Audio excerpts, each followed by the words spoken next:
يا صباح الخير، يا صباح الجمال عليكم، صباحكم زي الفل. النهارده هنعمل مع بعض السمك الفيليه الجميل جدا ده اللي مقرمش من بره جدا جدا. هتشوفي التسوية بتاعه الفيليه ازاي والتتبيلة بتاعته الجميلة جدا.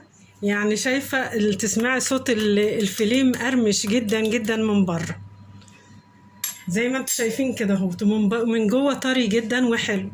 يلا بينا نشوف الطريقة والمقادير مع بعض ونشوف عملنا السمك ده ازاي. لو عجبكم الفيديو ما تنسوش تعملوا اشتراك في القناة ولايك للفيديو واكتبوا لي كومنت حلو منكم لان ده بيشجعني. شكرا ليكم. عندي السمك الفيليه دوت اللي هعمله النهارده. بعد ما غسلت السمك كويس قوي بالدقيق وعصير الليمون، وسبته في عصير الليمون والدقيق شوية، وبعد كده شطفته بالمية من الحنفية وصفيته وحطيته معايا هنا. هنرش عليه رشة ملح. رشة الملح دي بتخلي السمك يبقى معاكي ايه، متماسك كده وكويس، ما يبقاش طري. هنرش عليه شوية الملح ده ونسيبه معانا نص ساعة على حسب الوقت يعني بتاعنا، وبعد كده نشطفه من الملح ده بالمية برضو من الحنفية، وبعد كده نجهز الخلطة اللي هنعمل بيها السمك. نعمل الخلطة بقى اللي هنتبل بيها الفيليه بتاعه. هناخد أول حاجة التوم. عندي معلقة توم مفروم كبيرة، وحط عليها كمان شوية على حسب الكمية يعني اللي انت عاملاها، على حسب كمية الفيليه اللي انت عاملاه. بعد كده عندي نص معلقة جنزبيل، حط عليه ربع معلقة كركم. الكمون طبعا ده يعني الأساسي، هناخد معلقة ونص كمون. زي ما عارفين أي نوع سمك أو فيليه الكمون ده أساسي. وعندي نص معلقة من البابريكا، ومعلقة صغيرة من بهارات السمك، وعندي عصير ليمون.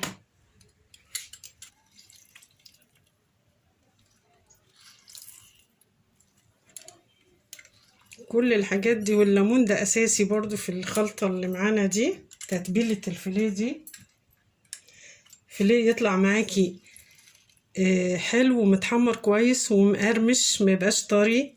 ومعانا الملح طبعا انا ما حطيتوش في الاول عشان انتي رش على السمك او الفيليه بتاعي برش عليه الملح زي ما انا قلت قبل كده، فبيبقى متحيق برضو، فما نكترش ملح قوي يعني. نعمل حساب النقطة دي يعني في الملح وانا بحط الملح. انا عملت كمية كبيرة يعني هاخد من الخلطة دي واعمل حاجة تانية. هناخد معايا كمان زيت زيتون، يا اما اي زيت عادي، حتى لو زيت عادي برضو فيش مشكلة. هاخد بمقدار معلقتين كده، ونقلب كل التتبيله دي في بعضها. دي حلوه قوي قوي، مكوناتها كلها كويسه.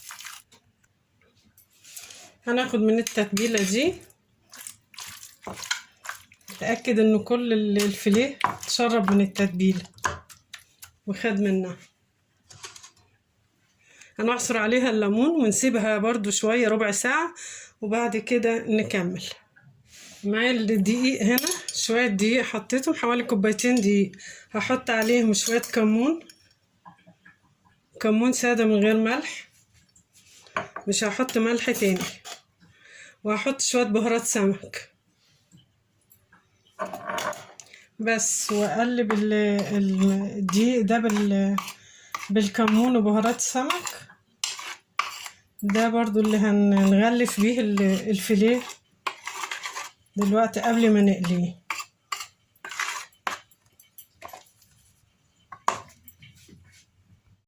نتبله في الدقيق زي ما قلت.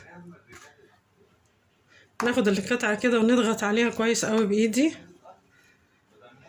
عشان تتبل كويس من الدقيق، وتبقى معاكي وانت بتقليها متماسكة وتطلع معاكي مقرمشة وحلوة. واحطها في صينية كده معايا. تضغطي كده بايدك على القطعة الفيليه اللي متبلة، الدقيق المتبل ده معايا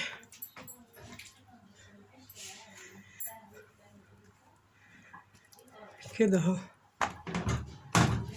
انا هكمل كل الكميه اللي معايا وبعدين نرجع نحط. اول حته اهو بتحطها نانسي. حط بالراحه يا نانسي، يعني بص على اسمك ما تفضيهاش. نانسي يا جماعه بتساعدني في الفيليه اللي هنقليه. ما تطرطشيش معلش. نانسي بنت اخويا الحلوه الاموره بتساعدني.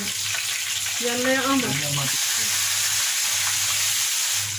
نسيب الفيليه زي ما انتم شايفين كده، ما نقلبوش بسرعه لحد ما يتشد معاكي وياخد لون من تحت، يتحمر من تحت.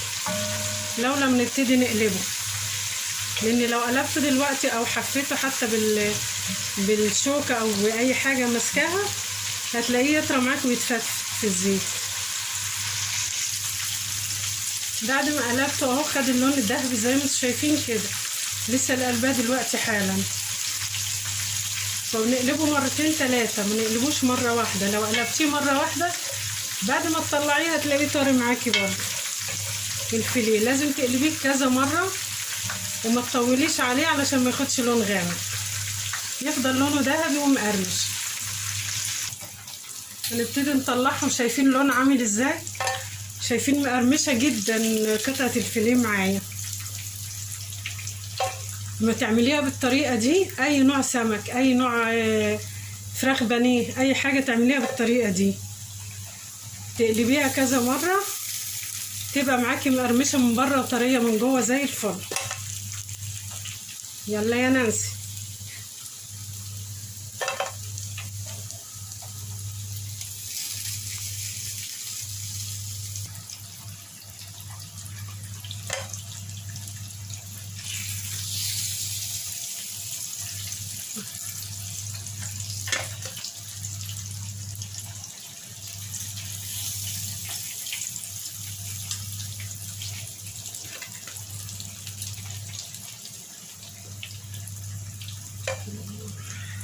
اقلبيها تاني، اقلبيها تاني يا نانسي. دي اه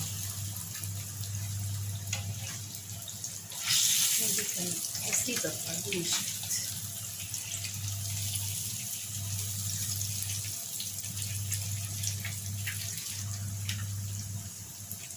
كفاية. هذه استني لها شوية الصغيرة. جهزي اللي بعده.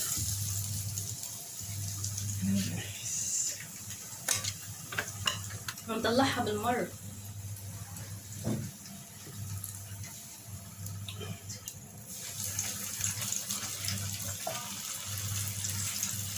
الثانيين دولهم احلى من الاولانيين الصراحه.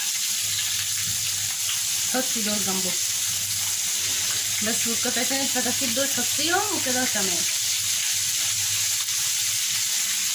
بس زي الفل. خدي الصينيه دي تبقى تعملي فيها ايه. يلا نوسع مكان.